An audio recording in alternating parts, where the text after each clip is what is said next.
Welcome back to Pina Cucina. Today we're making minestrone, just appropriate for this time of year. Now for this dish I'm using chicken thighs. We're going to be putting in some beans, some mushrooms, some peas, potato, carrots, tomato, and lastly we're going to add the English spinach because it takes very little time to cook, so we put that last because I don't want it overcooked. Now we need ample amount of water. So I've got this nice big pot here today and it's almost half full, and I've got the water on the boil. So we're gonna get the chicken cut into bite size. This is basically stir fry cut. You can buy the ones already cut, or you can just do it like this. Today I'm using a little over half a kilo of chicken thighs. Now the beauty about minestrone is that you need to make a lot, so it tastes really, really nice. And you can always make a double dose, so you don't have to cook every night. Okay, now we've got the water boiling almost. It doesn't have to boil, so we're gonna put the chicken in. Now while we're waiting for this to boil, we just get the rest of the veggies ready. Put the beans first. So somebody said that you only need to cut the stalks, so that makes it easy. And again, we chop them up in bite size. This is going to be eaten with a spoon, so we don't want anything hanging out of it. Put them in this dish and get the rest of the stuff ready. We need some carrots. I think I'll use 3 carrots today. Doesn't matter how many veggies you use, the more the better. Now for this dish, any vegetable will do, whatever you happen to have in the fridge that you might want to use before it goes off. I don't like broccoli or cauliflower to go in there, but if you like it, you can add that as well. These vegetables go in at the same time, so I'm putting them together. Next, we're going to put a couple of potatoes, and they'll be going in a little bit later, so we're going to put them separately because they cook faster and we don't want them overcooked. Otherwise they'll just disappear. Well, it's nice if they disappear in the minestrone, but I like to taste everything. Okay, we're going to cut them into little pieces. Again, everything's got to be small, and we put them separately. Okay, now this is almost boiling here. Now you can see how there's like a foamy sort of substance floating on top. You can remove it. I mean, you don't have to, but I just like to take that off. And because we're Italian, we're going to put tomato into everything. So we add in 1 tomato. Cut it and seed it and chop it.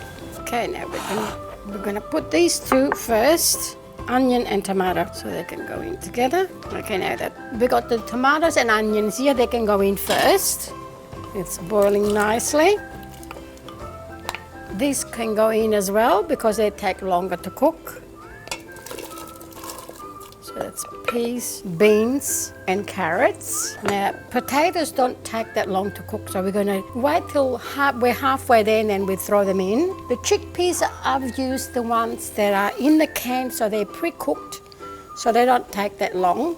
And the mushrooms don't take long, but we'll get them ready. Okay, these have been boiling for a little while, and they're sort of half done, so we can put the rest of the veggies in, except for the spinach. So we're going to put 2 teaspoons of salt in there. We put in the chickpeas. They're nice because it gives a beautiful texture to our minestrone. And the potatoes. And the peas. And some basil. So we'll let this cook for a little bit longer till everything is nice and soft. And then we drop in the spinach and we'll cook a little bit of short pasta and throw it in. Believe me, you have all these vegetables, you just put a little bit of pasta, the kids will love it. That's how you get them to eat their veggies. Let's see how this is going. Oh, beautiful. All the veggies are almost cooked. I think we can put in the mushrooms now. Okay, now the mushrooms don't need that long to cook, so we're gonna drop them in now. Now we just give it a stir, and we'll put the lid back on for another 10 minutes. And then we come back and see what's happening. Okay, now we need to make sure that all the veggies are cooked. This is one of the dishes that can be really cooked. So the ones that we need to try is the potatoes and carrots, because they're the ones that take the longest. So I think everything is done. Now we're going to put the spinach in last. I like to use the English spinach because they take very little time to cook.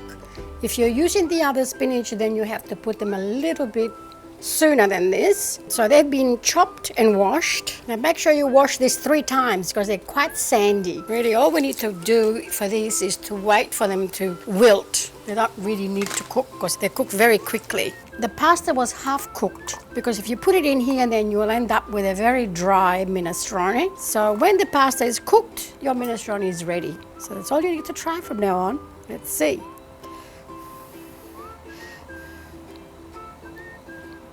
And it's ready. Because that chicken was very lean, there's not much condiment in here, so we're going to put a little bit of fresh olive oil. Give it another stir. It's time to serve.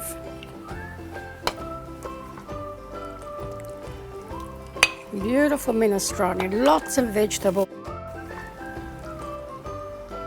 And there we have it, minestrone, and we put a bit of pecorino cheese on top and pepper if you like. All we need there is a couple of hungry people.